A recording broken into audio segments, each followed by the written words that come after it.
Thank you for being here, everyone. Really an honor and a pleasure to be with such a great, diversified group. What I want to talk to you about tonight is principally the evidence for God that is available to us today from contemporary science.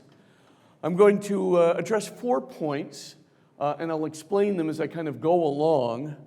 But just as a precursor, what I'd like to say is this is about the best time you could be alive if you wanted to have evidence for God from physics. If you wanted to have evidence for God from science or from medicine, you couldn't live in a better era. And we'll talk about why that is in a moment. I want to concentrate tonight on things as seemingly abstract as space-time geometry proofs for a creation, and entropy evidence of a beginning of the universe, and for anthropic coincidences that indicate God's intelligence and even supernatural design in the universe. And finally, near-death experiences, which seem to indicate that human self-consciousness will survive even bodily death. Is there a way that science has an avenue to get to all of these things? The answer is definitively yes. And we'll just quickly run through the evidence tonight. But there's so much more depth you could go into as we kind of move into these 4 areas. I'm just going to recommend a website to you. And please take advantage of it. There's all kinds of free video casts. There are high school curriculums you can get on this. There are college courses. There are even things for college Newman centers and Catholic centers. There are just a free encyclopedia which you can get. And what's the website? It's www.magis, which is spelled M-A-G-I-S, reasonfaith.org. So if you know somebody who just desperately needs to hear this talk tonight, this talk will also, we'll try and make it a free talk on the internet so that all of you will be able at least to lead people to the talk if they were not able to be here tonight, if you know someone who could really use hearing it. Well, let's get right down to it. I'm just going to approach the topic by first talking about the horizons and limits of science. Then I want to give you a little precursor on the Big Bang Theory. And then I want to talk about those 4 groups of evidence that I just mentioned.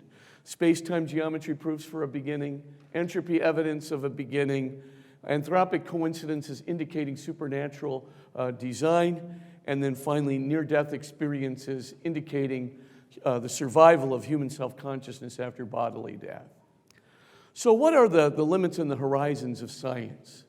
Can science disprove God? The answer, in a word, is no. It's not a possibility. You see, it's very difficult to disprove anything at all.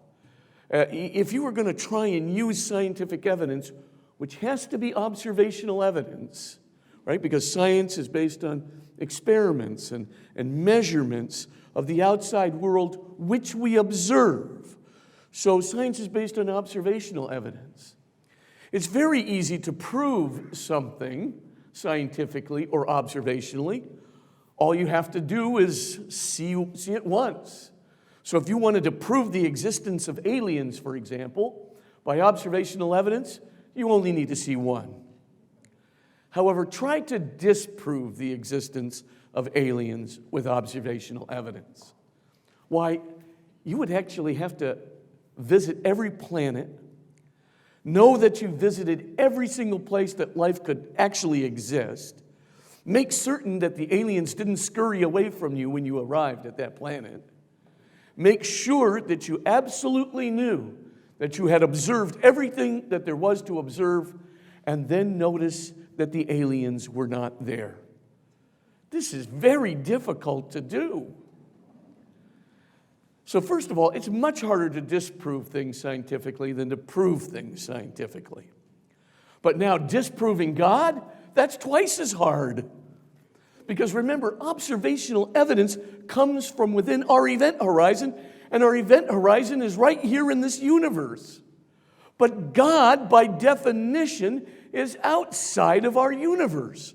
How in the world do you use evidence inside of our universe to disprove God, who is outside of our universe? The answer is, you can't. It'll never work. It'll always be insufficient. That's like a cartoon character mustering all of the evidence that he can from inside the cartoon to disprove the existence of the cartoonist. It doesn't work. The idea then of science disproving God is really fallacious. It's not possible. And anyone who tells you that it is, you might want to say, I'm all ears. I'm very interested in hearing this proof. It doesn't exist. Number two, can a scientist say that he or she knows everything about the universe such that he knows or she knows that God didn't have to create it? Is that a possible statement in science? The answer is no. This is not a possible statement. This is not a possible truth in science. Scientists don't know whether they know everything about the universe or not, because science is an inductive discipline. And an inductive discipline means you go from particular observations and then you generalize to theories, right? That put together all these particular observations. There's only one problem.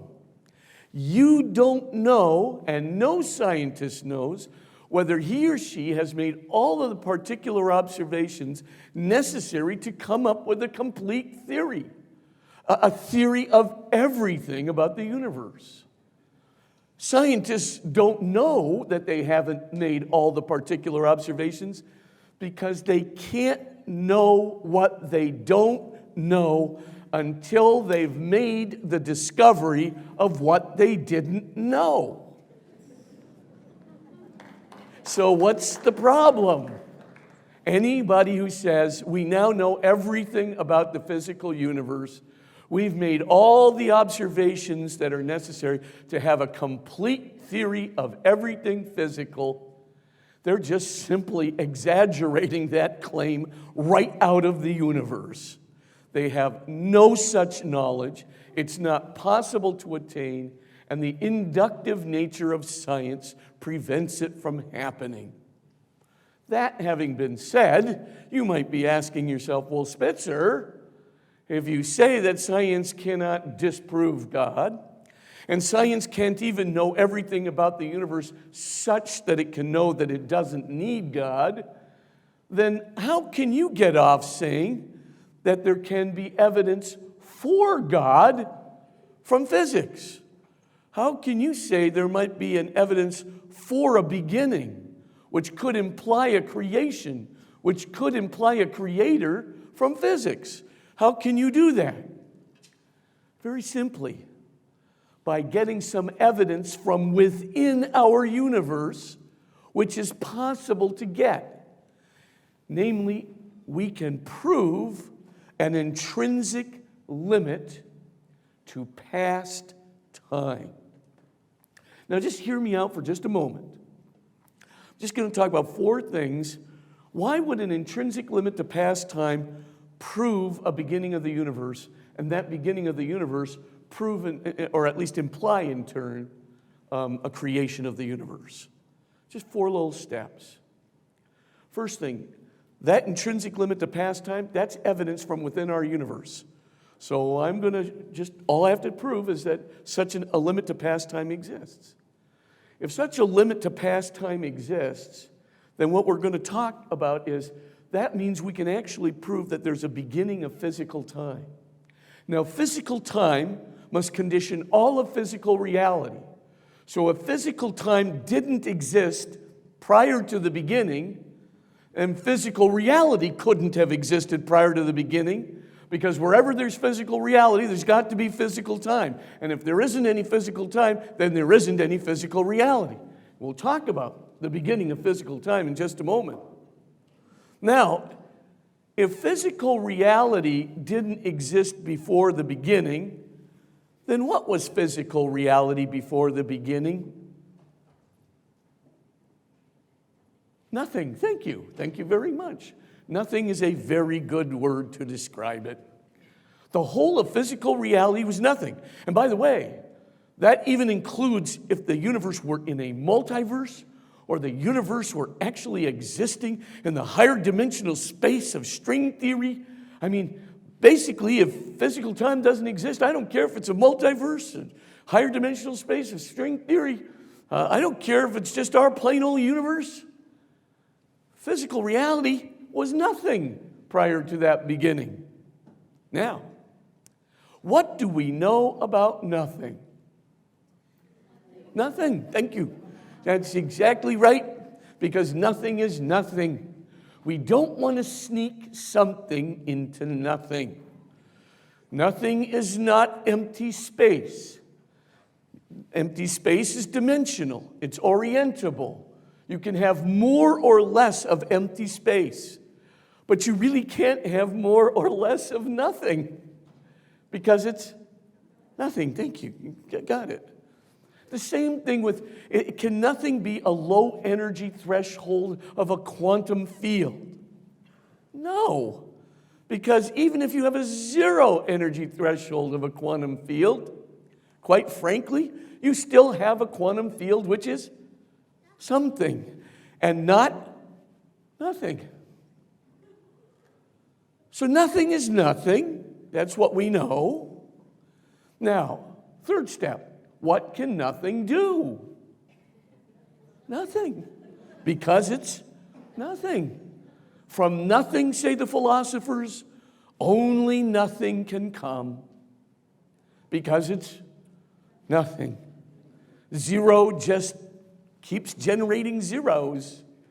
It doesn't, poof, go to one.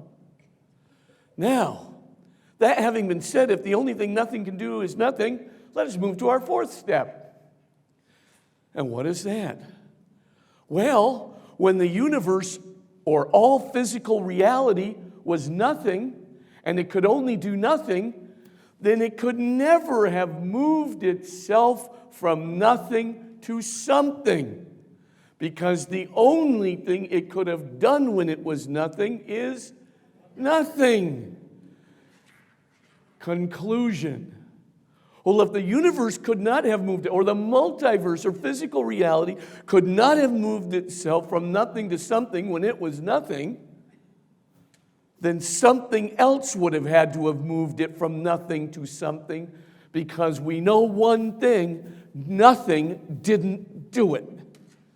And that something else would have to be transcendent, that is to say, outside of our universe. Let's just call that for a moment a creator, a transcendent creator, or God. Now you see the importance of establishing that intrinsic limit to past time in our universe. If you establish a true beginning to past time, prior to which the universe or a multiverse or physical reality would have to be nothing, then you are essentially establishing a condition when physical reality could not have moved itself from nothing to something by itself. Therefore, something else had to move it from nothing to something, and that other thing must be transcendent. Let's call it a creator. Everybody okay so far? Sort of see it? Sort of? Sure, okay. Now, can you actually get physical evidence for a beginning? Before I tell that story, I just want to give a few definitions of terms and a little history about the Big Bang Theory, and then we can go right to it. Here's a few factoids just to keep your eyes fixed on. Prior to 1927, a lot of physicists, probably the vast majority of physicists, believed that it was possible for the universe to go back infinitely in time.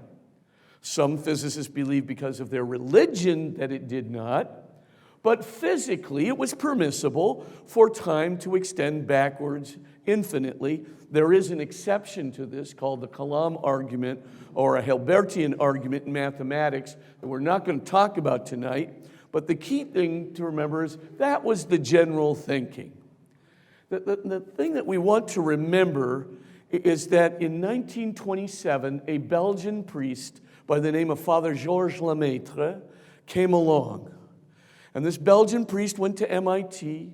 He did receive a doctorate in physical cosmology and then became a colleague of Einstein's. And Lemaitre, I'm not going to get into the problem that he was solving, but the problem was basically the recessional velocities of extragalactic nebulae. And in order to solve that problem, Lemaitre, this priest, ingeniously took the general theory of relativity and showed that space and time can stretch.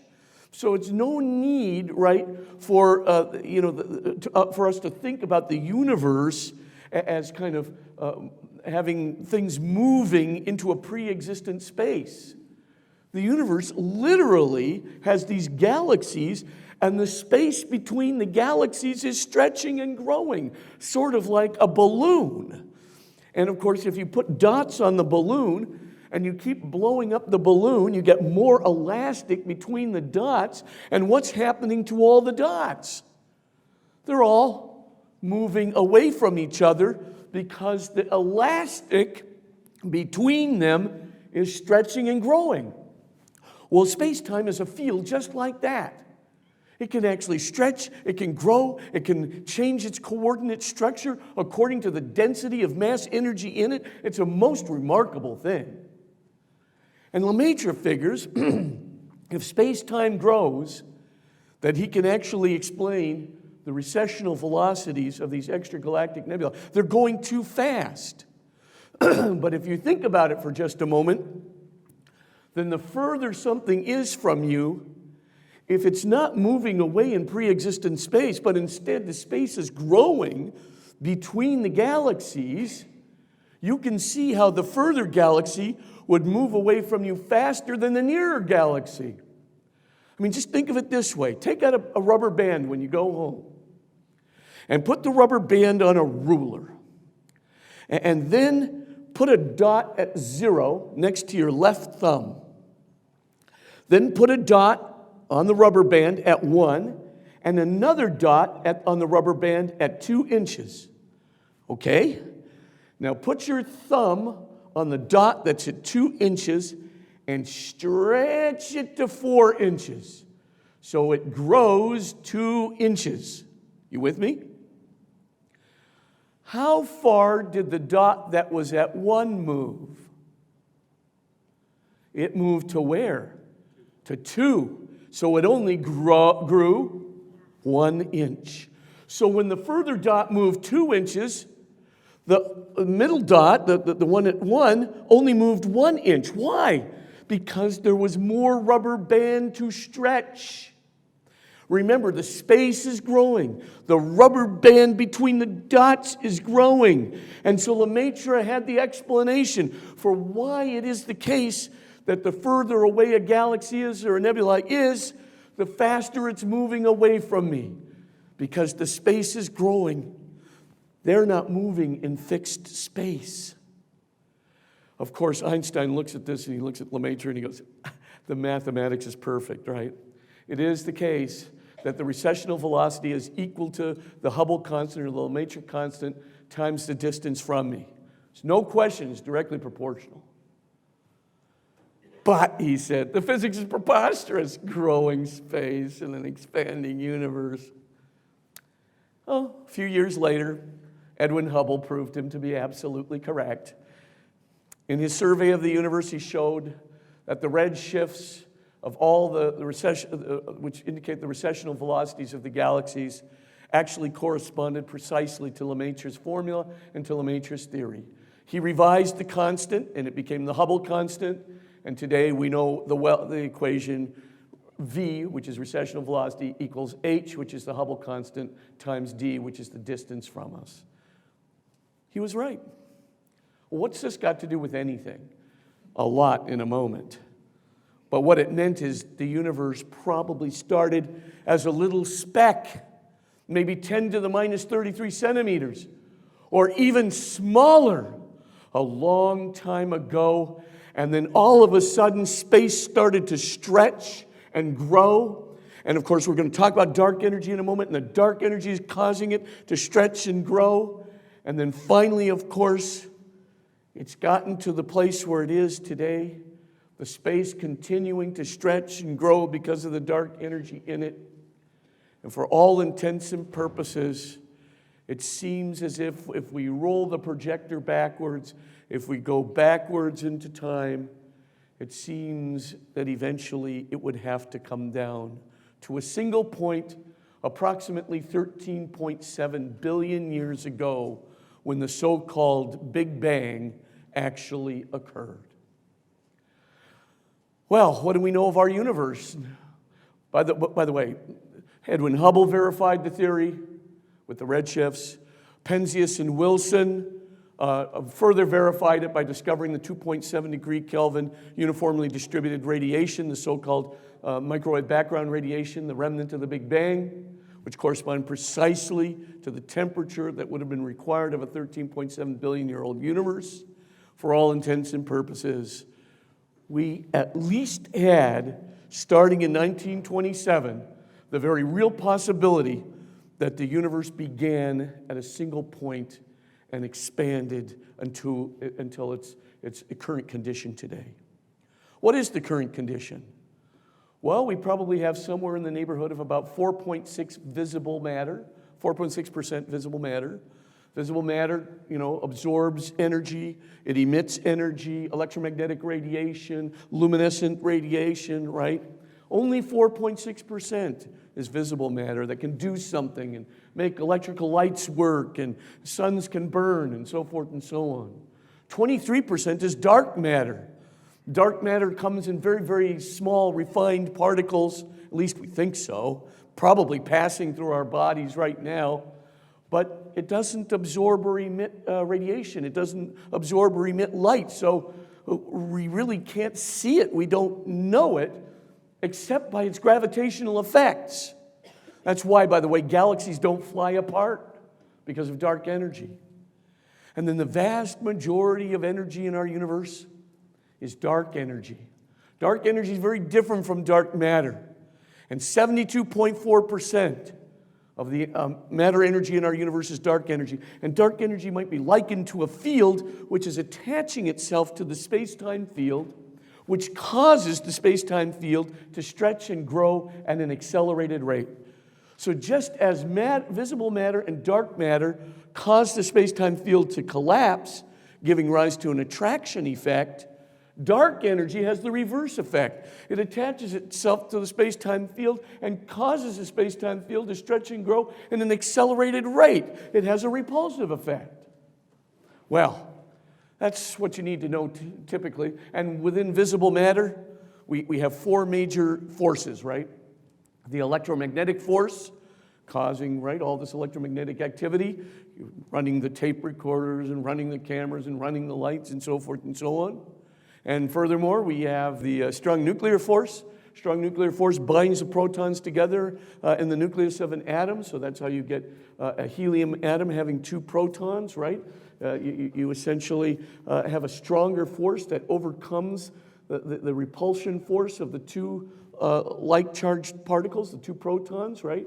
Typically, they should fly apart, but in point of fact, they're not flying apart. They're bound together by a force which is stronger than the electromagnetic force, called the strong nuclear force. Then we have the weak force, which causes radiation, particle decay, and finally, of course, the gravitational force, which is completely explained by the effects of the space-time field, but too much for tonight. What's my point? It's a really nifty universe out there, but there's probably in our observable universe, approximately 10 to the 55 kilograms worth of visible matter. That 10 to the 55 kilograms is you can break it down into about 10 to the 80 baryons.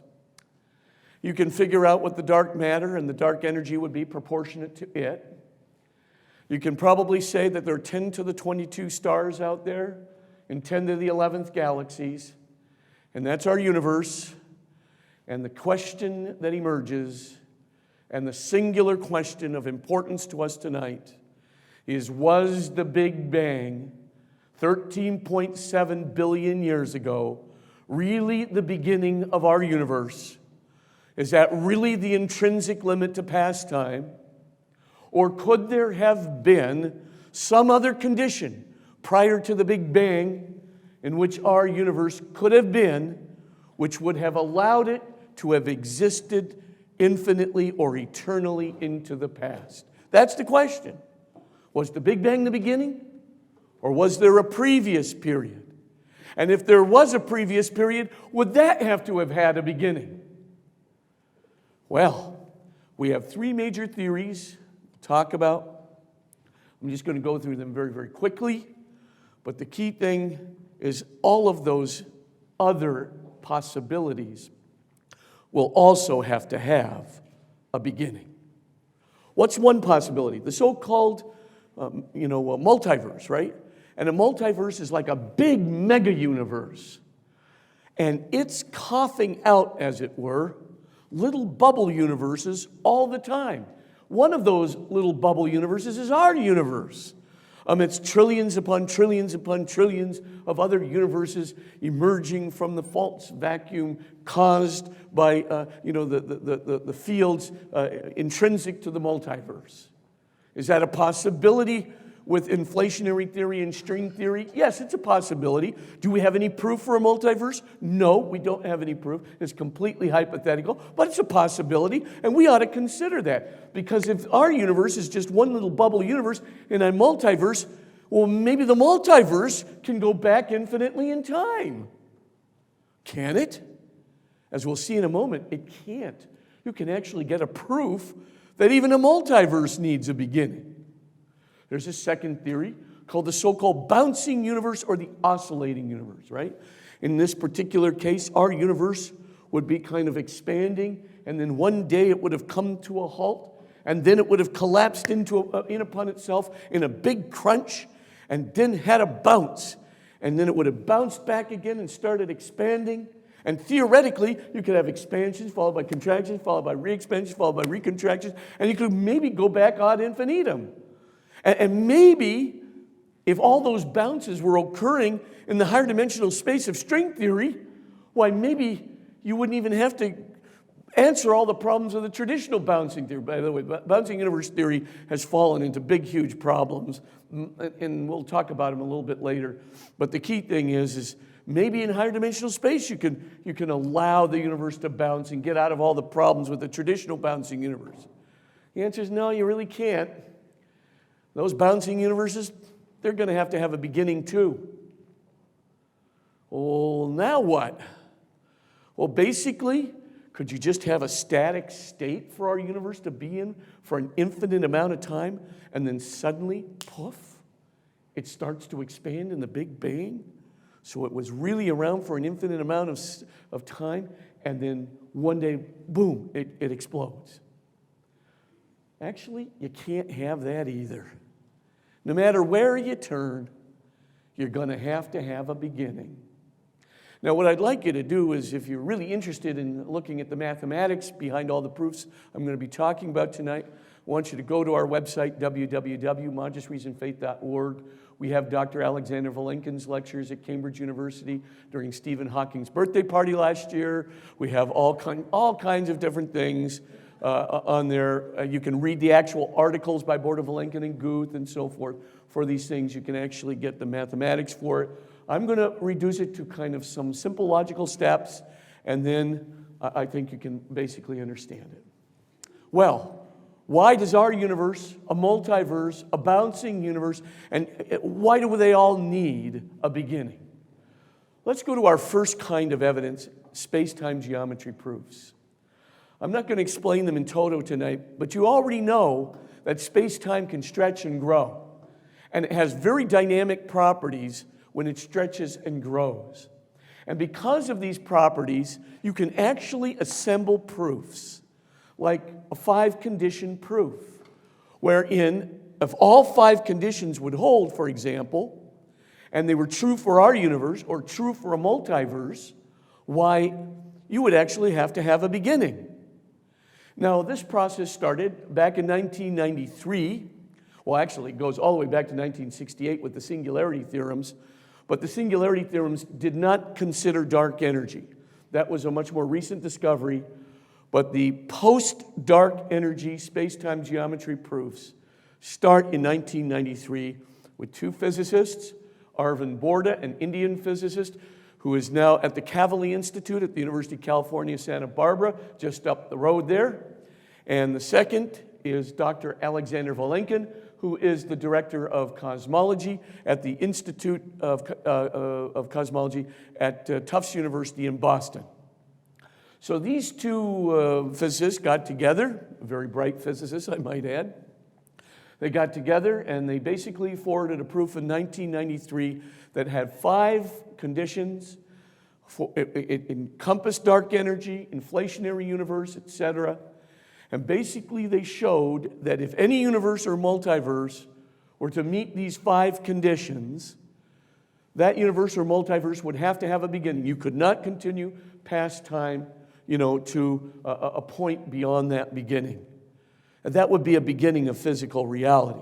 And even if it were a multiverse, it would also have to apply if those 5 conditions held.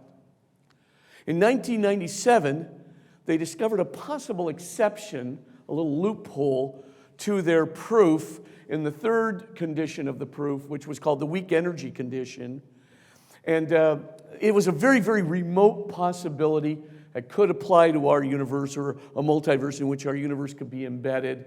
But essentially, it was so remote a possibility, so highly, highly, highly improbable that Dr. Alan Guth later said that he still considered the 1993 proof to be quite valid, and he considered the loophole that Borda and Vilenkin had discovered in their own proof to be unimportant. But nevertheless, it was a loophole. And nevertheless, it meant that further work had to be done if we really wanted to prove the beginning of a universe or a multiverse.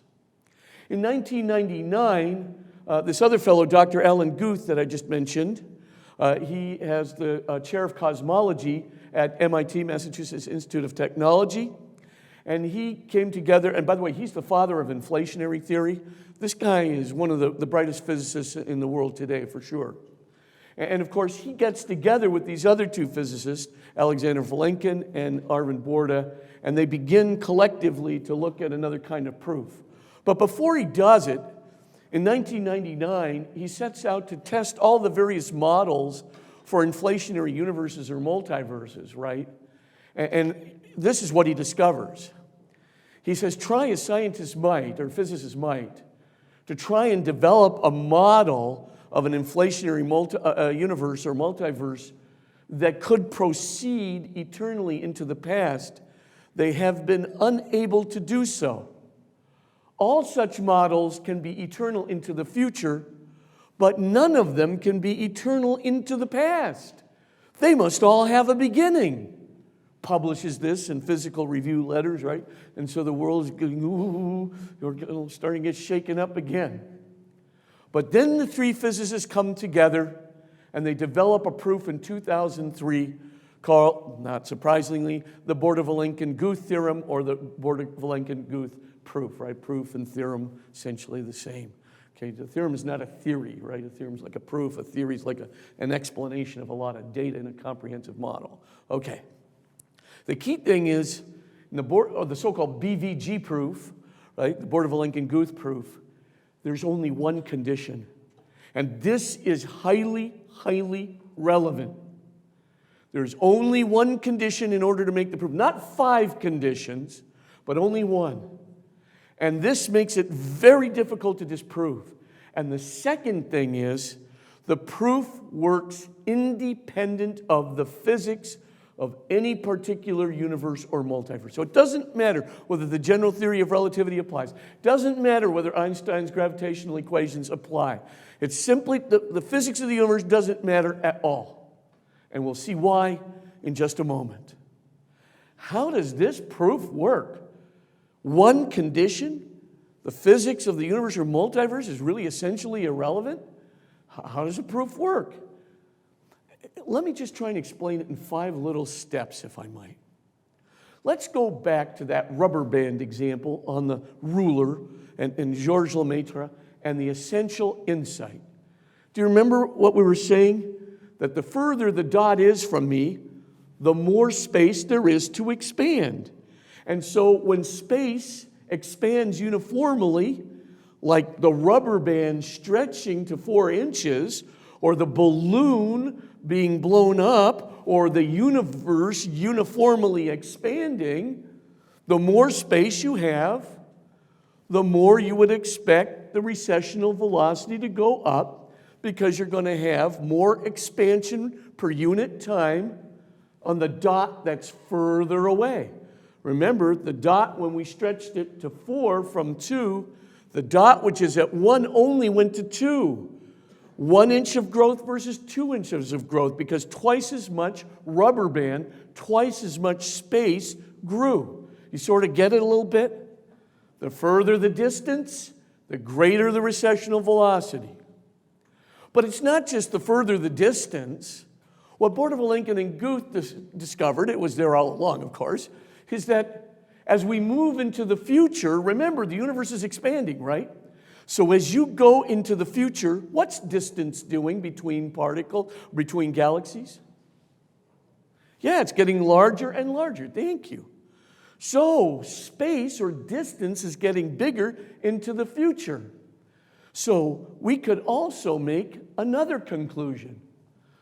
The further and further and further we go into the future, and the greater and greater distance between the galaxies, the greater the recessional velocity of the galaxies must be from one another, because there's more space in the future to grow. You sort of with me? So the further we go into the future, the greater the recessional velocities. The faster things are moving away from everything else. So far, so good? Now, let's say you have a rocket ship, step 3. And the rocket ship is trying to get to our nearer galaxy. Okay? Let's suppose the rocket ship is moving at 100,000 miles per hour. And let's suppose the near galaxy, like the dot at 1 inch, let's suppose it's moving away from me at 25,000 miles per hour. I'm going to teach you a new concept called relative velocity. Relative velocity is the velocity of the rocket ship leaving our galaxy minus the recessional velocity, right, of the galaxy it's going towards. Remember, it's like, your father swimming away from you, right? When you're a little kid, you're learning how to swim, and your dad keeps moving backwards. It's the velocity of the swimmer minus the velocity backwards of the dad, right? That's the true velocity. So, if the galaxy is going away at 25,000 miles per hour, and the rocket ship left our galaxy at 100,000 miles per hour, what's the relative velocity of the rocket ship? 75,000, thank you. But now let's go to the more distant galaxy. Remember, its recessional velocity is twice as much, okay? So it's moving away from the rocket ship at 50,000 miles per hour. So if you had observers that were sitting there on the more distant galaxy and they were looking at this rocket ship coming, what would they see the rocket ship's relative velocity to be? Only 50,000 miles per hour. 100,000 minus 50,000 equals 50,000. You guys with me? Okay. So relative velocities are always going to be slowing down. Recessional velocities are always going to be increasing into the future. So as we go into the future now, and recessional velocities, we just said we're getting faster and faster into the future. What are happening to the relative velocities of projectiles like rocket ships that are trying to reach other things between galaxies? They're getting slower and slower into the future. You guys, are you getting there? You're getting there. Okay, step 4. If the relative velocity of projectiles like rocket ships are getting slower into the future, let's go into the past now. What was the relative velocity of things like rocket ships, projectiles, as we move further and further back into the past? Anybody? They must have been faster. Thank you. Okay, so they're getting faster and faster and faster as you go into the past, right? Because the recessional velocities are slower and slower and slower. The the relative velocity's got to be getting faster and faster and faster. You still with me? Last step. Eventually, you're going to get back into the past where every single projectile has a relative velocity that's the speed of light. Arbitrarily close to the speed of light. The speed of light is the highest attainable velocity for the movement of mass energy in the universe. You guys with me? Once all those relative velocities have reached 300,000 kilometers per second or 186,200 miles per second, can you go back even 1 microsecond further into the past, into time? No. It is a beginning. Ooh. You mean you can't go? No. The universe could not have existed prior to that moment. Wow. Now just think about it for a moment. You might say, Spitzer, what if scientists discover a tachyon which could travel faster than the speed of light? What then? If that were the case, would that invalidate the proof? No. Whatever that velocity of that tachyon is, pick it, choose it. Maybe it's 500,000 kilometers per second. Fine. You're going to go back into the past for a finite proper time, and guess what you're going to reach in a finite proper time? 500,000 miles per second of the tachyon, exactly. And then what? Boom, you hit the beginning, exactly. But you might say to yourself, hey, wait a minute. Does every single universe or multiverse, are they always going to need an upper limit to velocity? I mean, does there always have to be an upper limit to velocity in every universe and multiverse? Yes, alas, yes. Because if you didn't have an upper limit to the transmission of physical energy in the universe, guess what? That would mean that everything could travel at an infinite velocity. You with me? And if everything could travel, or at least some things could travel at an infinite velocity, why, they would be everywhere simultaneously. You with me? But if all kinds of different things like protons and electrons could occupy every single space-time point, they'd be everywhere simultaneously, then you'd have proton electrons. You'd have contradictions at every single solitary point in our universe. That's bad. You can't have that. Therefore, you better have an upper limit to the transmission of physical energy in any universe or multiverse. Whoa. Let me examine the conditions for this and the conclusions for this. Point number 1. Please notice you only have one condition for this proof. The technical way of referring to it is that the average Hubble expansion be greater than 0 no matter how small. So all you need is essentially a rate of expansion in your universe greater than 0. Well, does that apply to our universe? Yep. Does that have to apply to every single multiverse that exists? Yep. Why? Because multiverses have to be inflationary. You have to have dark energy causing inflation. It's the only way you can have a multiverse. Do inflationary multiverses, do they have to have an expansion rate greater than 0? Hello, of course.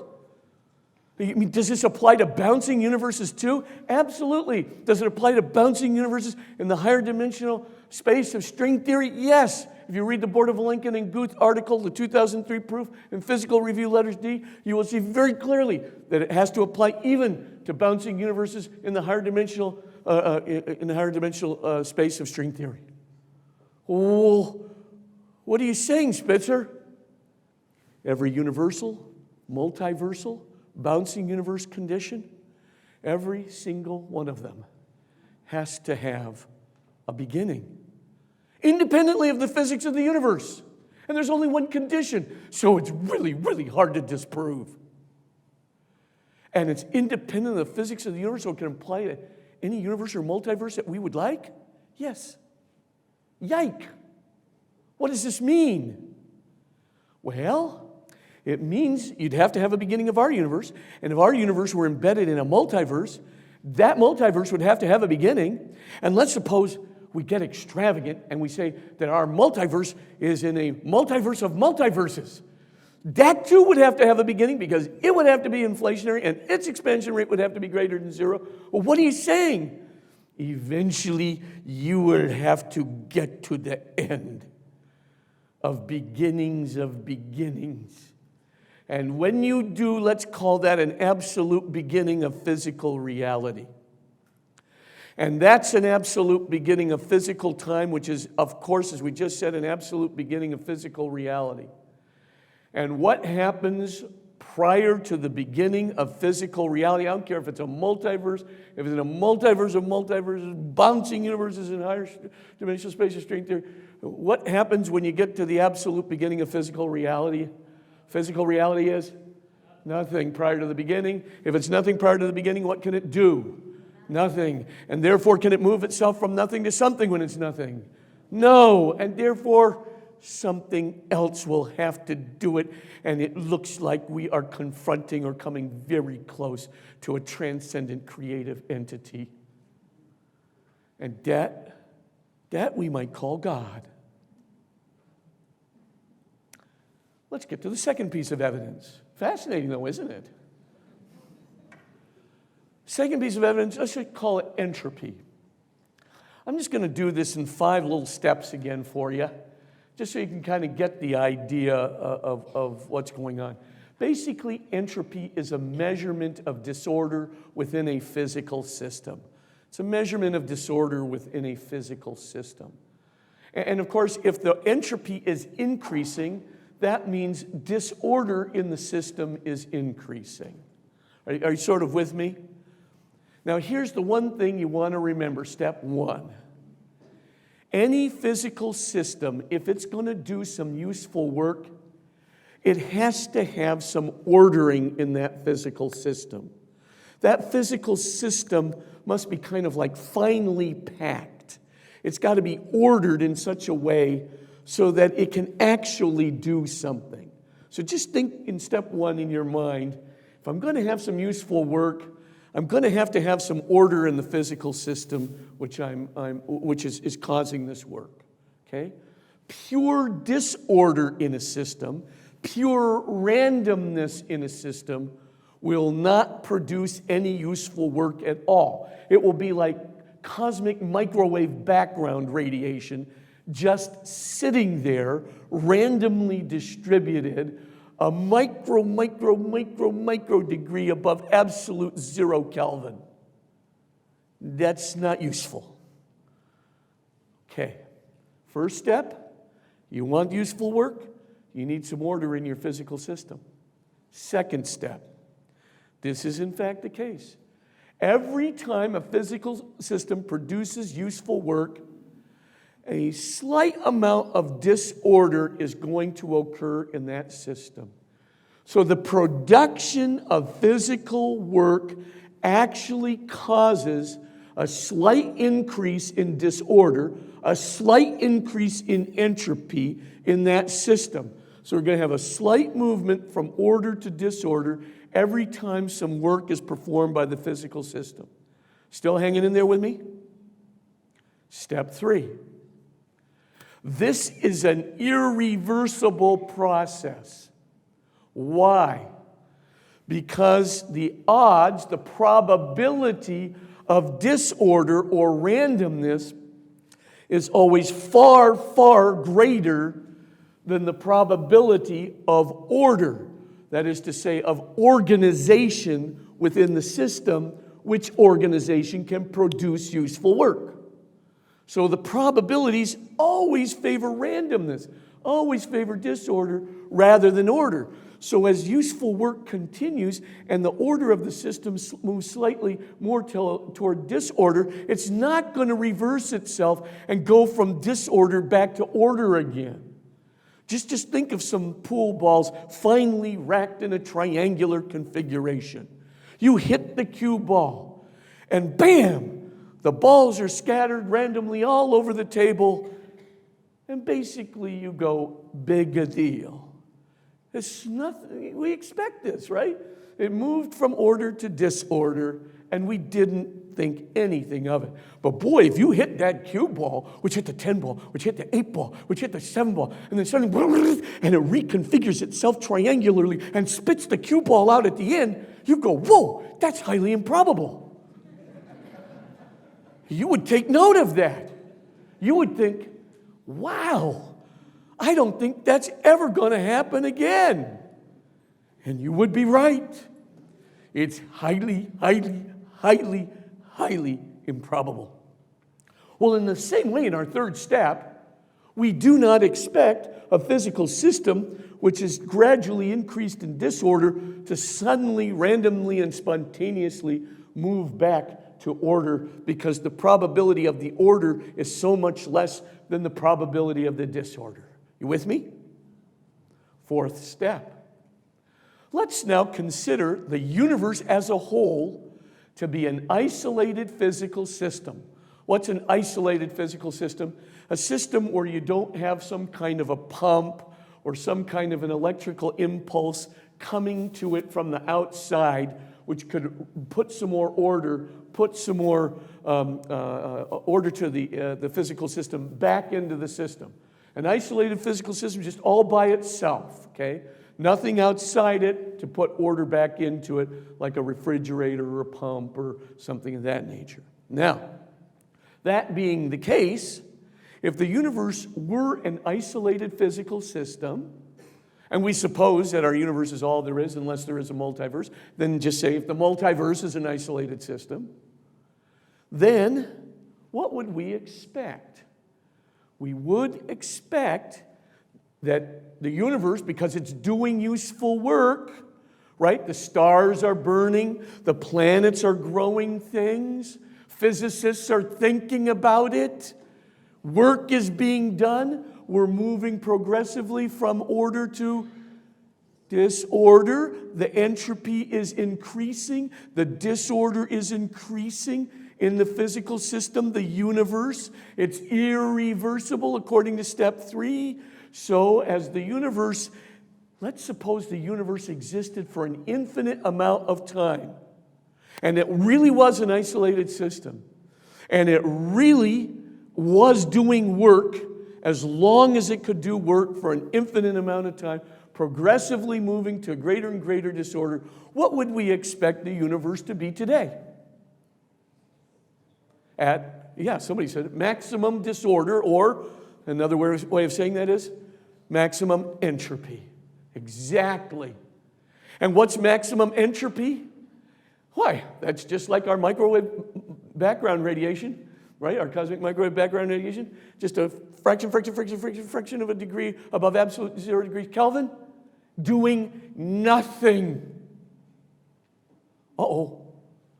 But that, in point of fact, our fifth step, that in point of fact is not the case. As it so happens, the universe is at a very low entropy. The cosmic microwave background radiation may be 100 times greater than the useful energy within the system, but for all intents and purposes, we have a low entropy, plenty of order left, plenty of stars burning, plenty of plants growing on planet, plenty of physicists thinking about it. We are not anywhere close to maximum entropy. What must be our conclusion?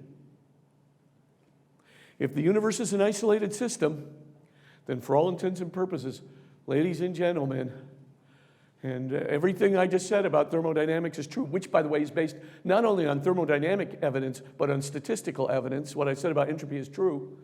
Then our universe hasn't been around for an infinite amount of time. I can assure you of this.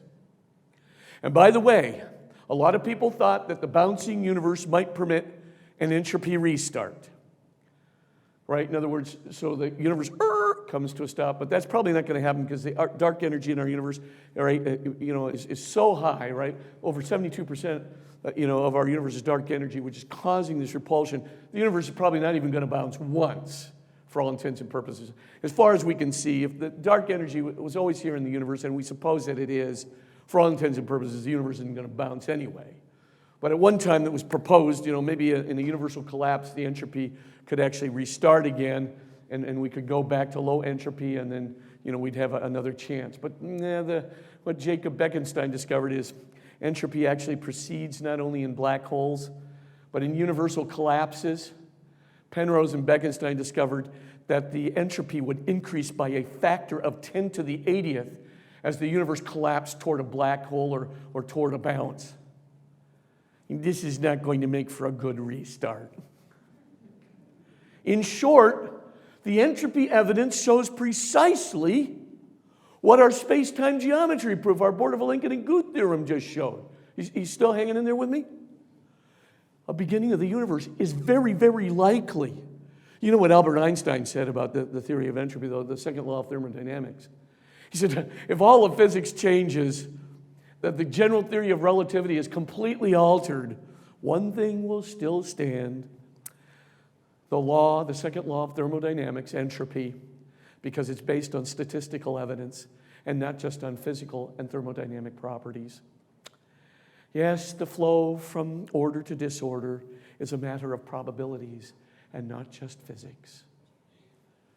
Whoa, so now we have two vastly applicable evidence sets for a beginning. And indeed, an absolute beginning to physical reality, even if that were in a multiverse or a bouncing universe. Well, now what? Well, is there any other evidence that we could consider? And the answer is yes. There's a third set of evidence. Let's call it anthropic coincidences. What's an anthropic coincidence? It's a highly, highly, highly, highly improbable event, which is absolutely necessary for the development of any life form within our universe. You with me? So, what are such highly, highly, highly improbable events? There are two kinds: the initial conditions of the universe and the universal constants. Let's talk about both of them, because I think you will appreciate what it is pointing to about the nature of this creation and this creator that's implied by the evidence for a beginning. For example, low entropy, as we just saw, which means high order in the physical systems, low entropy is required in order for life forms to develop. Why? You need to have energy which can do some useful work. If you don't have energy that can do useful work, life forms will not develop, let alone flourish and evolve. So we need low entropy in our universe. But remember, is low entropy highly improbable? Is high order highly improbable compared to random low order disorganization? Yes.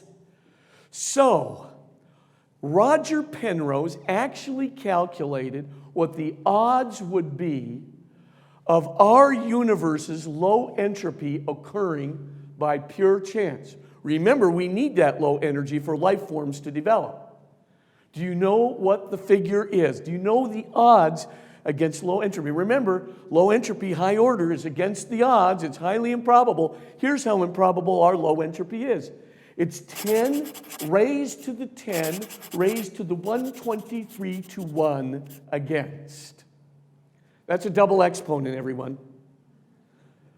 If you were to reduce that to a single exponent, it would be a 10, and then in the single exponent, a 1 with 123 zeros after it. The exponent would be a trillion, trillion, trillion, trillion, trillion, trillion, trillion, trillion, trillion, trillion, trillion, trillion, trillion.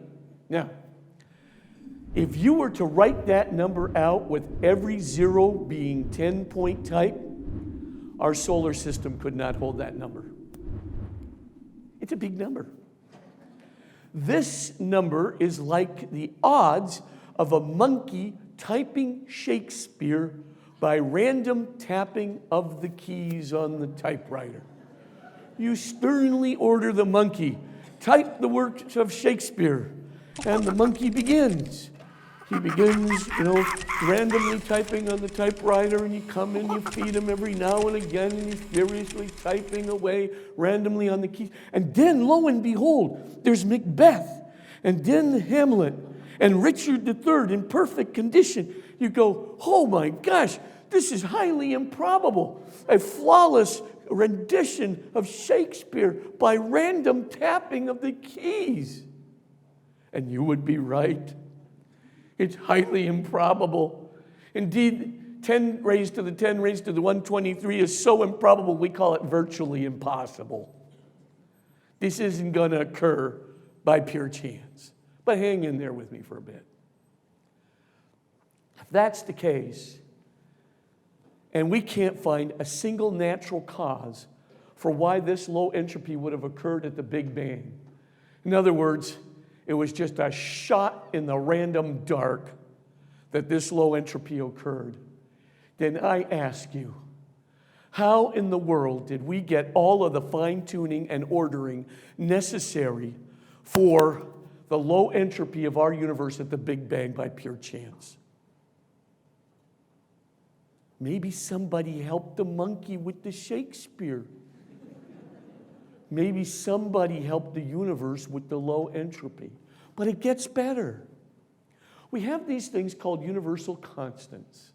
And I know I only have about 10 minutes left here with you, but I want to just get to these constants for a moment because I think they're important. A constant is a number. It's like a limit or a parameter. And these numbers, which represent limits and parameters, minimums and maximums and so forth, these numbers actually not only control the equations of physics, because they control the equations of physics which describe the laws of nature, these numbers, these parameters, these limits are actually controlling the laws of nature themselves. We have about 20 constants, and they're controlling everything. Remember the four forces I was just talking about? The electromagnetic force, the strong nuclear force, the weak force, and the gravitational force. They all have constants. For example, the electromagnetic force has the mass of the proton and the mass of the electron and the electromagnetic charge. That's three constants.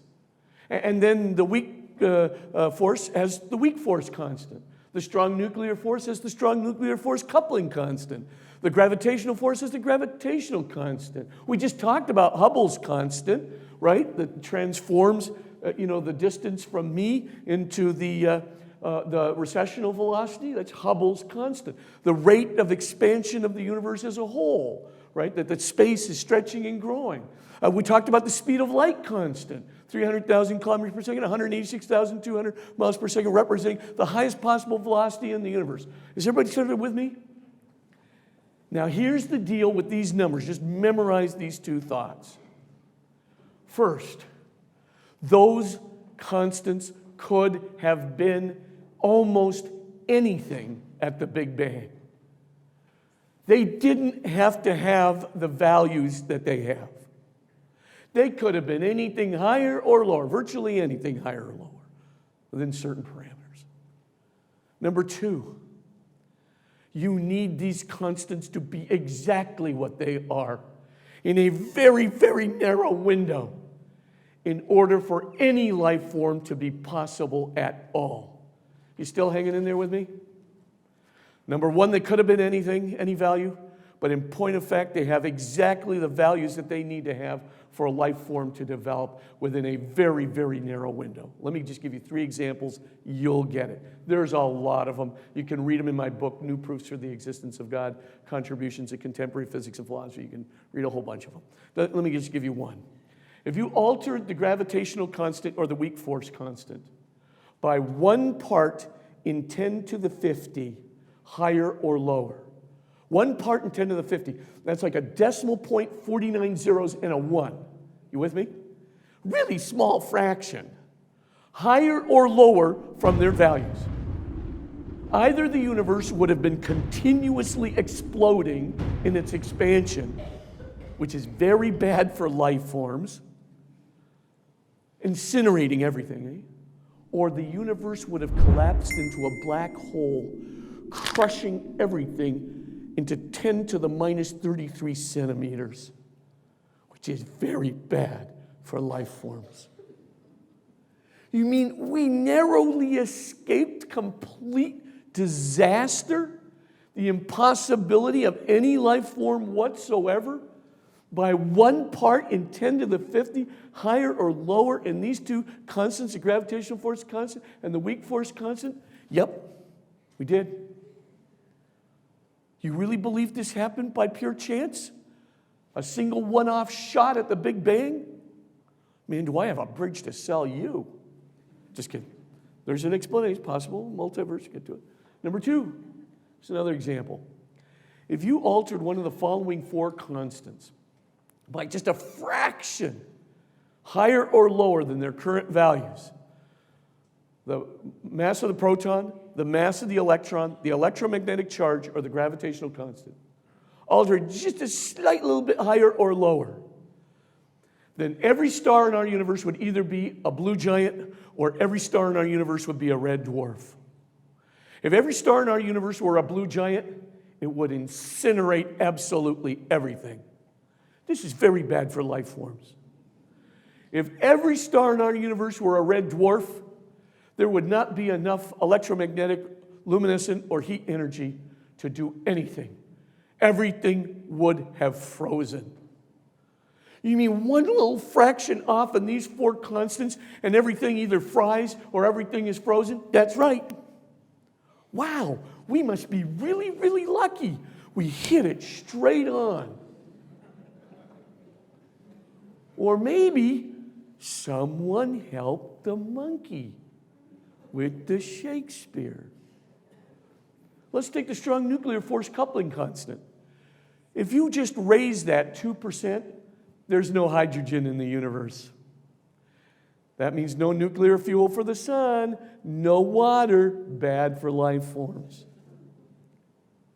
Alternatively, lower it 2% from its value, and you'll have no element heavier than hydrogen, like carbon. Very bad for life forms. Can't make a life form out of pure hydrogen. You mean we hit it straight on again? Strong nuclear force constant, weak force constant, gravitational constant, mass of the proton, mass of the electron, electromagnetic charge, low entropy, 10 now raised to the 10, skip the 123, we're up to 125. 10 to the 10 to the 125. How are you going to explain this? No physicist believes, I can tell you this right now, no physicist believes that this occurred by pure chance in a one-off, that means one time only, try. At the Big Bang, boom, it happened and we lucked out. First try. So there are 2 basic explanations, both of which can be called metaphysical. The first, of course, is the one to which I'm going to allude to in a moment, namely supernatural design. Something really, really, really smart set the values of those constants. The other one is called the multiverse hypothesis, which is favored by Stephen Hawking and others. Essentially, the idea with the multiverse, remember, is a multiverse is a mega universe which is coughing out all kinds of little bubble universes. Hanging in there with me? So every time you cough out a bubble universe like ours, you get another, as it were, roll of the dice. Again and again, you can reset the constants and reset the constant every single time a bubble universe. And maybe if you had a multiverse that lasted long enough, you could cough out 10 to the 10 to the 125th bubble universes. Now, it'd have to last a really long time in order to do it, but maybe you could. Now, of course, this is getting very fanciful because at this point, you have to postulate 10 to the 10 to the 125th universes merely to explain just one, ours, which is like bringing excess baggage to cosmic extremes. But preclude from that for a moment. Is there any problem with that multiverse hypothesis that would even want to make us think that supernatural explanation is possibly a better explanation? And the answer is yeah. Multiverses need fine-tuning too. They need the same fine-tuning in their constants. They will also have to have some kind of low entropy at the beginning.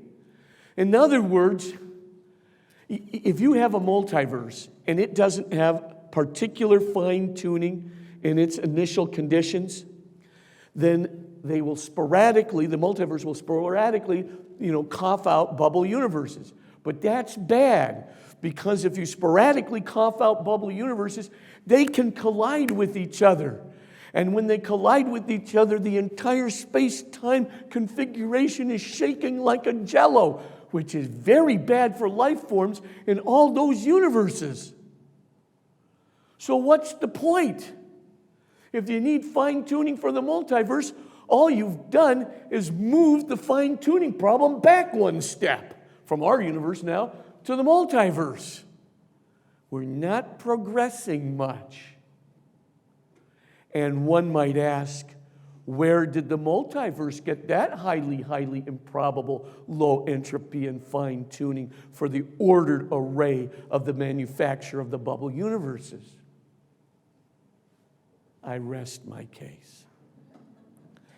The point I'm trying to get to is, when you put together all three of these kinds of evidence, first, the space-time geometry proofs, particularly the 2003 Borda-Vilenkin and Guth proof, which shows an absolute beginning of physical reality, and you put it together with the entropy evidence, which also shows a beginning of physical reality, and then you put it together with all those anthropic coincidences, then the anthropic coincidences, namely, that imply a supernatural intelligence that's selecting the constants that we're dealing with, that seems to be more and more and more probable.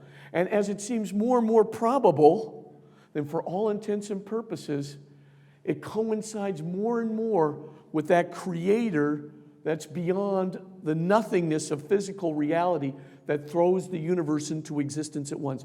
It's called mutual corroboration. The beginning, implying the creation, corroborates the supernatural design hypothesis, namely that the creator was really smart, highly intelligent.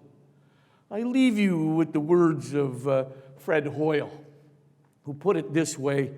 Fred Hoyle, by the way, used to be the gadfly of physics. He was kind of this atheist that was always kind of fluttering around. And one day, his partner, William Fowler, came to him and just indicated to him what the improbability of the resonance levels of carbon and beryllium and oxygen and helium, you need them to be exactly what they are in order to have an abundance of carbon for life forms in the universe. And really shocked Hoyle. And he went into his office. He came out a few days later, and this is basically what he said. I consider the following to be beyond the shadow of a doubt. I do not think that there are any blind forces worth speaking about. It seems to me that there must be some super-calculating, super-intellect, which has monkeyed with the constants of physics and the constants of chemistry and biology as well. I consider this to be beyond doubt. He stopped being an atheist on the basis of the anthropic coincidences. Let me just get to a fourth kind of evidence. But I think right now you're getting the point. This is a very special time to be alive if you want evidence for God and creation from physics. But there is a fourth set of evidence which is slightly different from all the physics we've been talking about. Let's just call it near-death experiences. I'm just going to give you a quick definition of clinical death, and then what I want to do is talk about four major studies and then four kinds of evidence for the survival of human consciousness after death. And I want you to put that together with the other three kinds of evidence we've been looking at for a beginning of the universe and the intelligence of the Creator. First, what is clinical death? Clinical death is a complete absence of electromagnetic activity in the cerebral cortex, as measured by a flat EEG electroencephalogram, and in the lower brain, as measured by fixed and dilated pupils and no gag reflex. In other words, no electrical activity in the brain equals death. Your brain is not doing anything. You need electrical activity for the brain to function, for nerves to function, and to be attentive and aware and sensing and feeling and even thinking. So far, so good? Now, there are 4 studies I just want to go through with you that actually looked at this state where people were clinically dead. Maybe they were clinically dead because there was a drowning, or maybe cardiac arrest. And later these people were resuscitated, but during the time they were dead, there was no electrical activity in the brain. Now, a significant percentage of these people had what was called near-death experiences. But a significant and even greater percentage of the people did not have a near-death experience of those who were clinically dead and resuscitated.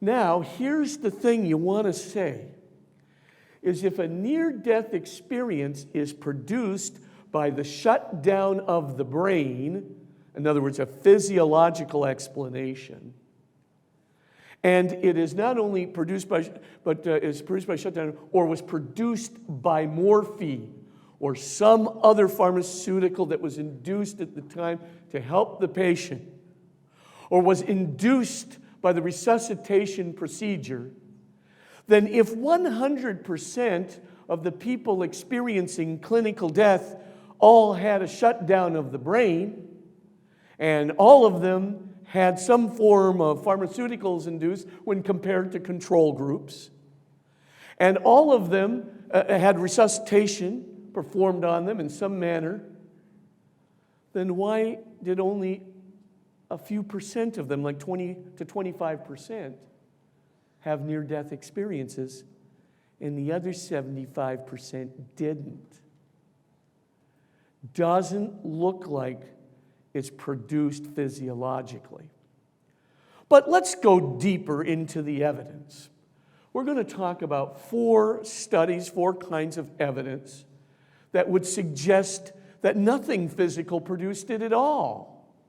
In fact, that human self-consciousness actually survived bodily death, that human self-consciousness left the body like a soul leaving the body, literally, and was able to observe everything that was going on in the hospital room and beyond it.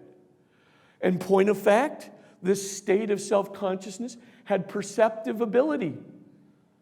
As we'll see in a moment, blind people see for the first time in clinical death and then lose their sight again when they're resuscitated. Shucks. Number 2, there's veridical evidence out there, verifiable evidence after the fact, measurable death anxiety that is absent from people who have undergone near-death experiences, etc. What are the studies? Number 1 is the Pim van Lommel study. Dr. Pim van Lommel did a very protracted study in many European hospitals, mostly in the Netherlands, over the course of literally hundreds and hundreds of patients with 4 of his colleagues, and published those results in 2001 in a peer-reviewed medical journal called The Lancet. This is a very important study, and of course you can get this information right off the website, www.modusreasonfaith.org. All this stuff is there for you, the bibliography and so forth. By the way, interviews with Dr. van Lommel are also there. Number 2, second study is the Kenneth Ring study. Dr. Kenneth Ring studied blind people who could actually see after clinical death. Number 3 is the Dr. Melvin Moore study, which was published in the Journal of the American Medical Association's Journal of Diseases for Children, and 2 separate articles where he measured the death anxiety of kids who had undergone near-death experiences versus those who did not. And then finally, of course, the 4th, the huge Gallup poll that was done over millions of Americans who had also measured what are the kinds of characteristics that took place. You can get all these sources and so forth if you just go to the website modusreasonfaith.org and you just click on other resources. You'll see a whole section devoted to near-death experiences. Okay, let's get right down to it. So what's the evidence that goes beyond just the fact that everybody doesn't have a near-death experience who undergoes clinical death. Number one, veridical evidence. When people having near-death experiences leave their body, frequently enough they are close by their body and they can see everything and hear everything that's going on around them. But not only everything that's going on around them, they can also see and hear unique things that are far beyond where their body is. For example, one fellow just says, well, you know, as I left my body, I just went right through the walls of the hospital. And as I was out there, I noticed on the 5th floor, there was a sneaker out there on the ledge. It was really filthy. Probably had been out there for years. So this researcher literally crawls out on the 5th floor ledge. Sure enough, there was a sneaker there, which some construction worker had probably dropped during the construction of the building years and years before. But that guy saw it. Or, you know, people are looking around, we're sorry, Mr. So-and-so, we lost your dentures. Don't worry about it. I know exactly where they are. You know, the nurse put it underneath this machine. I saw her do it during the resuscitation procedure. She took them out of my mouth and it landed up right under a machine that looks just like this. They go down to the OR, sure enough, there are the dentures. You know, I mean, time after time. I mean, there are literally thousands of verifiable, unique events after the fact that patients correctly recalled. It is impossible to deny that something is going on. I mean, there's a crack in the light fixture at the other end of the OR. Are you sure? Yes, I'm sure. They go down there. There it is. You know, the guy passes through the walls and goes into the waiting room. Hey, you were wearing my striped t-shirt and you were talking badly about me. And sure enough, he was wearing the striped t-shirt and he was talking badly about him, able to respond to exactly what the words were. Don't speak badly about the dead. Okay. Now, the key thing, of course, is there's something going on there. And it has to be reconciled. You just can't simply say, this is all attributable to the shutdown of the brain. Are you kidding me? Do you know the odds of predicting these unique events occurring by pure chance? You get the point. There's too much evidence. There are thousands of cases of this veridical, that is to say, verifiable after the fact, unique incidents like sneakers on ledges. Thousands of these cases which have to be explained and simply cannot be explained if human self-consciousness does not have perceptive ability and is not surviving bodily death. It can't be explained. Number two, the Kenneth Ring study. 80% of blind people see for the first time, many of them, most of them, for the first time when they are clinically dead, when there's no electrical activity in their brains whatsoever.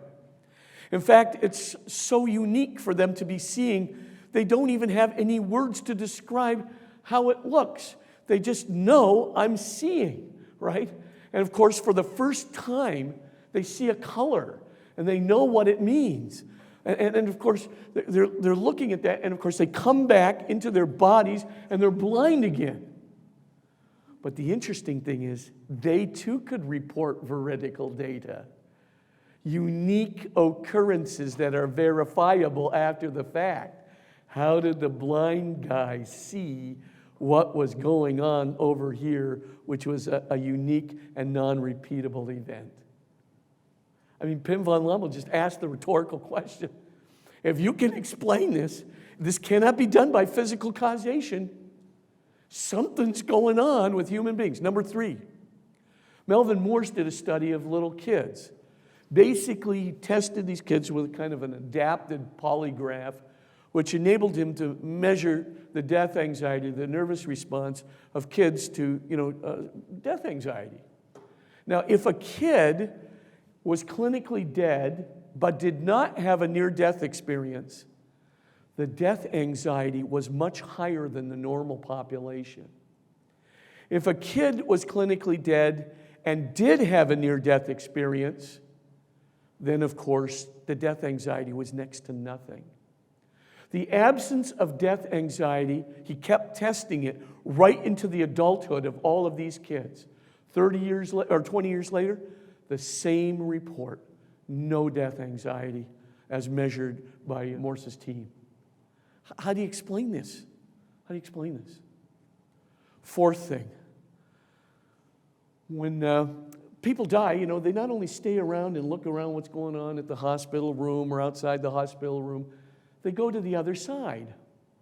And frequently enough, they see a loving white light, or they see Jesus, or they see deceased relatives.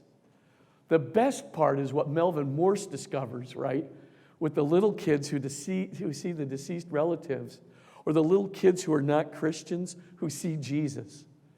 And of course, they say, well, how did you know that it was Jesus if you're not a Christian? He told me. Oh, okay. And I also saw, Aunt Sue. Well, how did you know you had an Aunt Sue? She died 40 years before you were born. She told me. Well, of course, you start mounting up this evidence of these little kids who do not have an agenda.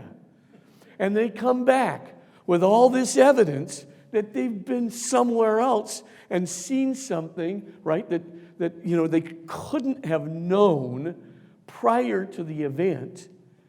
And you start adding all this stuff up, and you put it with the blind people seeing, the absence of the death anxiety, the veridical evidence, and you start thinking to yourself, there's something really weird going on over here. And it just can't be passed off by saying it's the shutdown of the brain, it's the morphine. All the people who experienced clinical death had a shutdown of the brain. All of them had morphine. But the ones who experienced the near-death experience did things extraordinarily and came back to give veridical evidence of it. I leave you with this thought. When you put these four evidence sets together, which are really only possible from the advent of science, the space-time geometry proofs indicating a beginning of physical reality, the entropy evidence indicating a beginning of physical reality, the anthropic coincidences indicating intelligent design of our universal constants, and of course the near-death experiences which indicate that somehow human self-consciousness is not limited to this body alone, but that some kind of a soul exists that survives bodily death and can even go to another side and identify figures like deceased relatives, Jesus, and a loving white light. You put those four pieces of evidence together, and I would just say this. The evidence not only for human transcendence, but the evidence for a transcendent entity is much more probable than anyone ever suspected. And today, if you put all four kinds of evidence together and their mutual corroboration with one another, it may be just as reasonable and responsible, if not more reasonable and responsible, to believe in God and a soul than to be a materialist and not to believe in one. Which leaves us with the question, why would scientists be atheists in the face of this evidence? And the simple answer to end this is that scientific atheism is not scientific. Scientific atheism really requires the concerted ignoring of the Borda-Vilenkin and Guth proof, which many physicists do. But Vilenkin just stands defiantly against them. And this is what he said in his 2006 book, Many Universes or Many Worlds. He says, it is said that a reasonable argument will convince, that a good argument will convince a reasonable man. And that a proof will convince even an unreasonable one. Well, now that the proof is in place, and he's talking about the Borda-Vilenkin and Guth proof in 2003, now that the proof is in place, cosmologists can no longer hide behind even the possibility of a past eternal universe. There's no escape. They must confront the reality of a beginning. So there has to be a concerted ignoring of this evidence, concerted ignoring of entropy, with all kinds of fanciful restarts of the entropic process, even when it's so far against the odds, it's ludicrous. A concerted ignoring of the anthropic coincidences, or if you admit to the anthropic coincidences, to call the multiverse a more reasonable hypothesis than some sort of a design factor. And finally, a concerted ignoring of all of the evidence and the multiple evidence of near-death experiences, even when there's veridical evidence of the blind, a concerted ignoring of it all. Well, then why have scientific atheism? I tell you this now. It's for some other reason, which is a personal choice. Perhaps a person just prefers to be naturalistic. Okay, I prefer naturalism. But why be an atheist? Why be an atheist? You can still be an agnostic naturalist. You can be a theistic naturalist. But why atheism? Generally comes down to suffering which is unexplained. And we as Christians better do a better job explaining that. It can also come down to sometimes people just don't want to be responsible to a moral agency outside of themselves. Sometimes people had a really bad experience with religion. Their father was mean, or their mother was very religious and mean, or maybe they think that religion did more harm than good, but somehow they have a negative experience of religion. We as Catholics, we need to try our best to explain that to them and show them what religion has done for the law, what religion has done for the ordering of society, what religion has done for common hospitals and common education and widows and orphans. I mean, it's just amazing. The civility, individual rights literally come from religion. But we need to do something better about that to help people to kind of cross the threshold. At the end of the day, we can say one thing. Scientific atheism is not scientific. It is a personal choice for some non-scientific reason, whether it be suffering, whether it be anti-religion, whether it be not wanting to be a moral agent, responsible to a moral agent outside of myself, or wanting to be God for somebody else or myself. I don't know. But at the end of the day, it is not science. Here's what Robert Jastrow, the head of NASA's Goddard Institute for Space Studies, this is what he said at the end of his book, God and the Astronomers. I leave you with this quote, and I will conclude. He says, the scientists unshackled themselves essentially from the domain of superstition, right? So scientists have taken on a methodology of empirical observation, of measurement, of strict and rigorous assembling of data, right? And he says, and they scaled the cliffs of knowledge. They came to the final precipice and pulled themselves over and found a band of theologians there awaiting them for centuries. Thank you very, very much.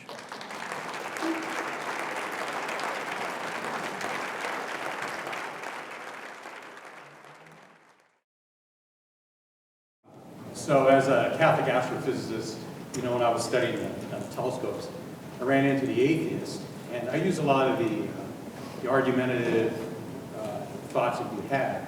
There was always one that always bothered me, and I always wanted to know what your thoughts on the atheists around. It was about the Heisenberg uncertainty principle, that you can create energy at certain times, and you have to keep it above Planck's constant. That could create universe. And their evidence for this was a tunnel diode, that you can do electron tunneling in a diode and a p-n junction. Yeah. So I was just kind of wondering what your thoughts are, because it actually has some legitimate statistical variation to prove that a universe could start from their perspective. So I just wanted to ask. No, it's a great question. The question was about the Heisenberg uncertainty principle and how energy can come, as it were, from a false vacuum fluctuation, which would seem to allow the universe to start. There's two kinds of confusion here. The first thing is, of course, energy is not coming from nothing in this condition. Energy is still coming from a quantum field. It just so happens that the energy is emerging as almost from a zero condition to energy seemingly out of nothing, but really out of a quantum condition, out of a quantum field. It's like me having a bank account, right? Frequently, my bank account is at zero. And I still have a bank account in which, of course, money could appear. So we don't want to confuse, this quantum mechanical, this quantum condition with nothingness. That's the first thing. The second thing is it's this very hypothesis and possibility that stands behind the multiverse theory. Because in an inflationary condition where you do have dark energy, it is possible for even bubble universes to be created from this condition in the false vacuum, right? So what about that, this multiverse? As we saw before, there are two mitigating circumstances. First, the Borda-Vilenkin and Guth proof requires that even that multiverse have a beginning, before which the physical time of the multiverse cannot be extended, meaning that the multiverse did not exist prior to that beginning point. This cannot be explained away by the quantum aspects of the theorem. And secondly, the other thing that we do want to remember too is that that condition actually is not a state of nothing. That condition actually exists. And so that's what enables a bubble universe to spring from it.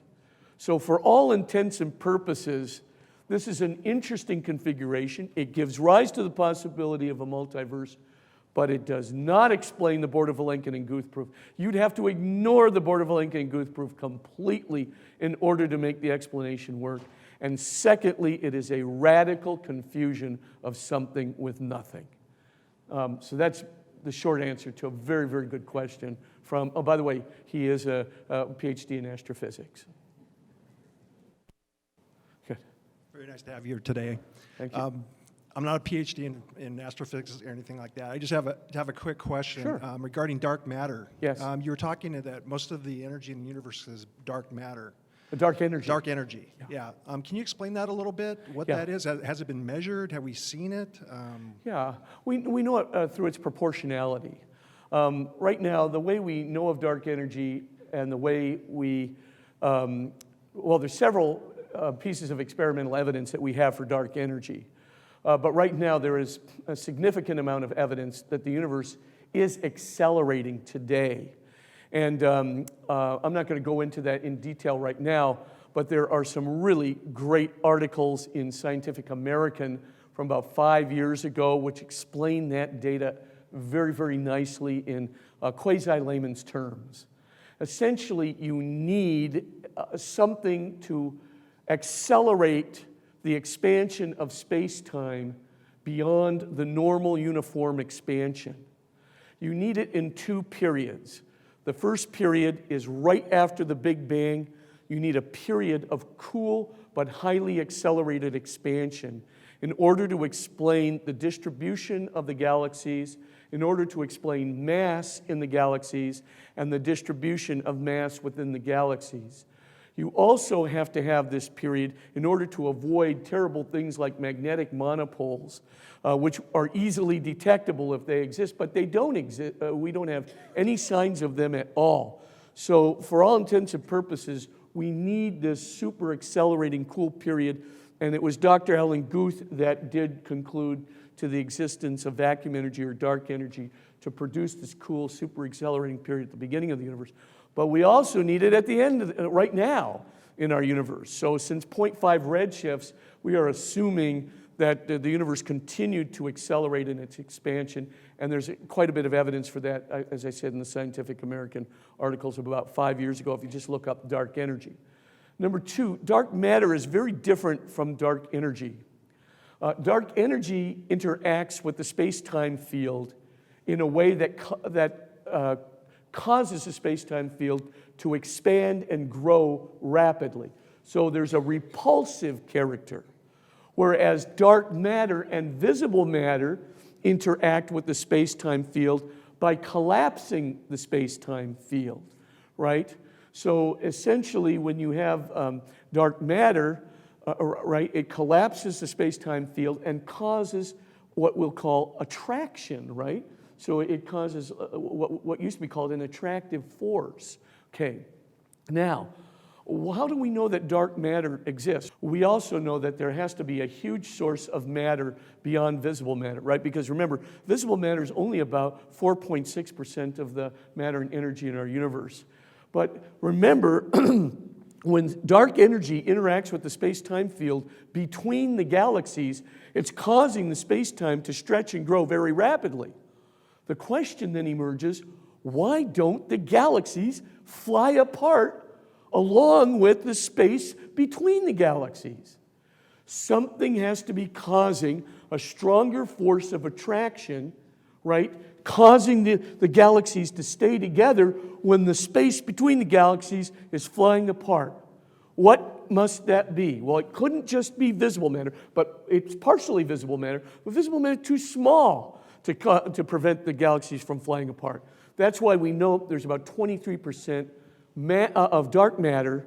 It doesn't emit energy, doesn't absorb energy, a luminescent electromagnetic radiation, right? And so it's dark, but nevertheless it has gravitational effects which keep our galaxies together. So that's the very brief explanation. I'll just try to make it real brief, Father Spencer. Sure. Would you like to comment on that there's a bestseller book coming out right now, which is Proof of Heaven by Aidan Alexander. Would you like to comment on that book? Oh, that's very good. Thank you. Yes, Dr. Eben Alexander, who was a Harvard neurosurgeon, recently wrote a book called Proof of Heaven on the basis of his own near-death experience. The interesting thing about this, which kind of adds to those 4 major studies I just talked about, the interesting thing about his was his colleagues were monitoring him, and he was pretty much agnostic about such things prior to his having this near-death experience. But he was being monitored by his own colleagues during the whole thing. There wasn't any physiological activity going on in his brain at all while he was in the coma state.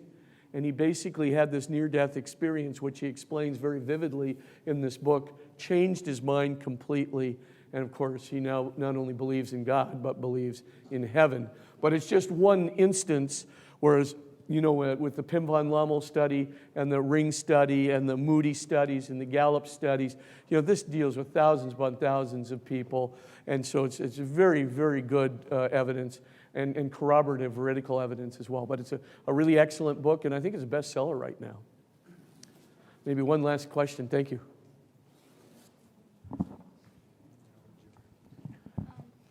Is there any physical proof that our God was the one who created it beside any other random God? Oh, good Or question. So in other words, being? why doesn't God need a creator, as it were? Is that what you're sort of saying? Yeah, and also, couldn't it be like a different one instead of the one we believe in? It's a good question. When you're looking, it's a really good question that he's asking. It's 2 parts. Why doesn't God need a creator, first of all? But the universe does need a creator. Anything which has a beginning has a point prior to which it was nothing. And if it was truly nothing, then it could not have moved itself from nothing to something when it was nothing, because the only thing it could do was nothing. And that's why it needs a transcendent creator, a creator outside of itself to move it from nothing to something. However, God doesn't have a beginning. And so, God is not conditioned by time. What we would say in philosophy is this: God is pure act, or pure being, or pure power without any intrinsic or extrinsic limitation. If God has no intrinsic or extrinsic limitation to his being or power or act, then there is no way that he could be conditioned by space, which is a contemporaneous continuum, or time, which is a non-contemporaneous continuum. That would be an internal restriction to this unrestricted power. So if God is not conditioned by time, then God's not going to have a beginning. And if God doesn't have a beginning, God doesn't have a creator. That's the first part. The universe has to have a creator. God doesn't have a creator because he's not conditioned by time. He's unrestricted power or act. Second part, well, how do you know that's the Christian God or our God, or the Catholic God, if I can put it that way, as that fine question was posed? Well, as a matter of fact, scientific evidence cannot get you to the point of the Christian God. What it can do is get you to the point, as, by the way, there are many philosophical proofs for the existence of God, so-called logical proofs. One that was done by Bernard Lonergan in his recent book, Insight, A Study of Human Understanding, in chapter 19, where he shows that there has to be some entity which is completely intelligible. And a completely intelligible entity would have to be an unrestricted mentative act or an unrestricted mentative power. Very close to the way, you traditionally define God. Unrestricted to the power of mentation, that is to say, of thinking. So, that's a very fine proof. There's a metaphysical proof in my book, a contemporary metaphysical proof in chapter 3, that takes a look at what is an unconditioned reality, that an unconditioned reality has to be absolutely simple. There's other kinds of proofs that you can get that prove that past time in any condition must be finite, so-called Kalam argument, which goes back to, which also can be reduced to what's called a Hilbertian mathematical argument. Now, these are all very good proofs for the existence of God. But at the end of the day, when you take all the scientific evidence, all the evidence from the near-death experiences, all the space-time geometry proofs, the entropy evidence, the anthropic coincidences, the philosophical proofs, Lonergan's proof, the Kalam proofs, and mount it all up, what are you going to get to? Essentially, this is what you get to. A absolutely unique, that means one and only one, unrestricted, unconditioned, absolutely simple, pure mentative power or act, and it is the continuous creator of all else that is. That's what you're going to get. So you can get to a creator, you can even get to an unrestricted power creator, you can even get to an unrestricted power creator which has no intrinsic restrictions to its mentation and no intrinsic restrictions to its being, so it's timeless and has no restriction to its thought, its thinking activity, right? And it's absolutely unique, and it's the continuous creator of all else that is. Now you might ask yourself the question, well, is that a loving God or not a loving God? Does that God answer prayers? Aristotle proved God's existence in the metaphysics and in the physics. When he was finished, he thought, this would be such a highly intelligent entity that it must be completely bored by human beings and would have no interest in us at all. So the proof didn't work for proving a loving God. Does he answer prayers? Science can't tell you that. Philosophy can't tell you. Does he redeem suffering? Science can't tell you that. Philosophy can't tell you. The proofs can't tell you whether God loves you, redeems your suffering, answers your prayer, guides you, loves you into his heavenly kingdom, wants to give you eternal life. God will have to reveal himself to us in order for us to get those answers. And this question is a perfect question to end on. Because, of course, remember dear old St. Augustine in the Confessions, right? He's got enough philosophy to kill you. He's got enough time theory, right? This guy's so brilliant, he's coming up with the first notion of physical time. This is a brilliant guy. And he's just going crazy. He's got to the infinity of God. He's gotten to time, the transtemporality of God. He's gotten to the unicity of God. He's trying to reach God all by himself, and he can't do it. And thank God for St. Ambrose, because St. Ambrose comes along and says, he wasn't a saint at that time, Augustine, says, the proofs aren't going to do it for you. You're going to need Emmanuel, God with us. You're going to need a Jesus Christ to come down and inform you of this. So I got 6 questions for you, and I'll end it right here. But there's 6 questions you'll have to answer out of your faith. Not from a proof from science or philosophy. Number 1, what is the most important and purely positive power in your life?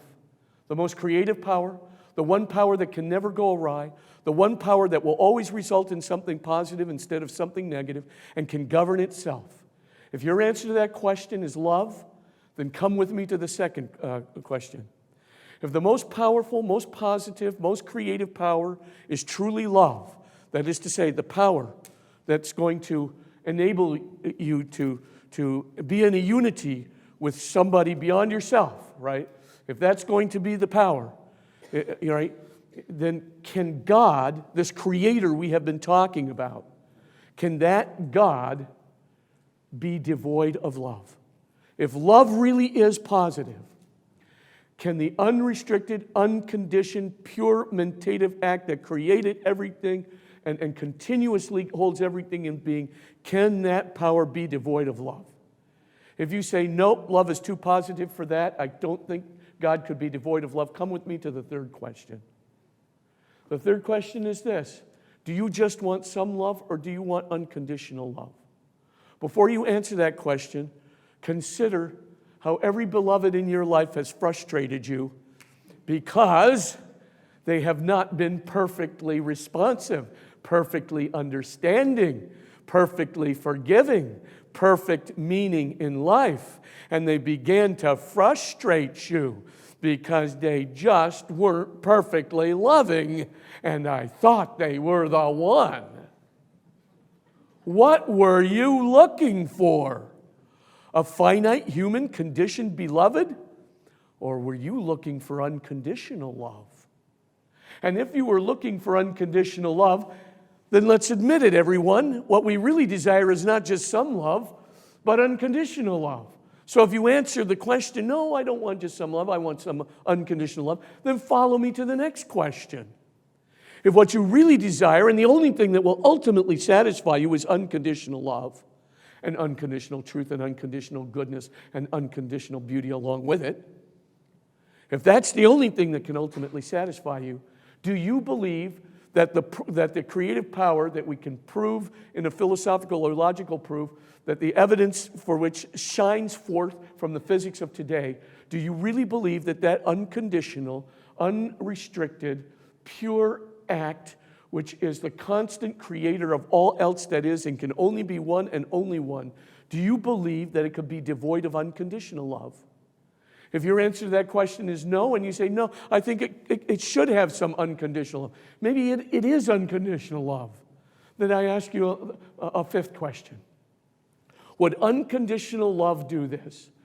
Would a pure, unconditionally loving God who is an unrestricted power, who is conditioned, not conditioned by time, who is a pure mentative act, a perfect mentative act, do you think as unconditional love that God would love you so much that he would want to come down and be with you?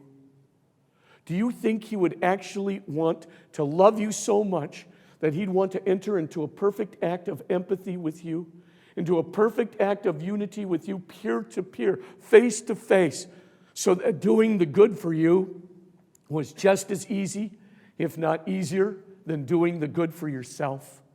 Do you think he could love you that much? Is this typical of what an unconditionally loving God would do? Would the loving God be Emmanuel by his very nature, God with us by his very nature? And if you say yes, I ask you, is Jesus the one?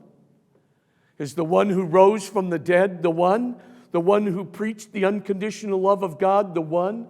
The one who told us the prodigal son parable? Is he the one? The one who died for us? Is he the one? The one who gave us the Holy Eucharist as an act of unconditional love? Is he the one?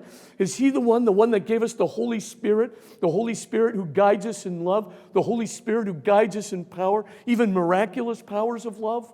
Is he the one?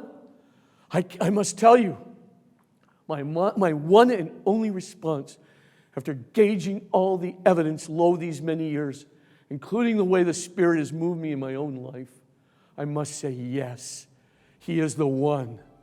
Jesus Christ is Emmanuel, God with us. The God of the physicists and the God of the philosophers and the God of the mathematicians is the God of Jesus Christ, because unconditional love warrants it, and I believe that he manifested it perfectly. Thank you so very, very much.